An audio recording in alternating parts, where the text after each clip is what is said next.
Ada satu hamba Allah, perempuan, berniaga. Dia datang rumah anak yatim, di Ampangan, di Seremban. Dia pergi rumah anak yatim, Assalamualaikum, saya nak sedekah ni. Ini ustazah yang jaga budak-budak anak yatim ni, yang cerita balik kat saya. Ustazah, saya nak sedekah ni, untuk anak yatim. Yalah, dia pun bagi envelope. Ustazah ni tengok dalam tu, tahu berapa ringgit? RM20. Ustazah ni kata, ingat, dia terdetik dalam hati ni, ingatkan banyak sangat nak bagi beria datang. 2 minggu selepas tu, dia datang lagi. Ustazah nak bagi sedekah, berapa pula? RM50 dia bagi.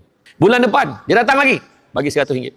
Kemudian dia bagi, bulan depan tu, dia bagi RM500. Sampai sekarang tuan-tuan, tak kurang RM1,000 dia bagi rumah anak yatim tu setiap bulan. Bila tanya balik rupanya, dia berniaga kecil-kecilan. Dan sekarang perniagaan dia dah berkembang maju, dia berniaga stall, dia buat macam berniaga kuih-kuih, nasi-nasi lemak macam tu lah. Rupa-rupanya, rezeki dia, sekarang dah buka kedai. Tu buat saya kata, makna kata kena yakin, takkan Nabi tipu kita. Takkanlah Nabi tipu kita ya, yang menipu tu kita. Nabi tak tipu. Nabi kata takkan berkurangan rezeki orang yang bersedekah, tetapi bertambah dan bertambah.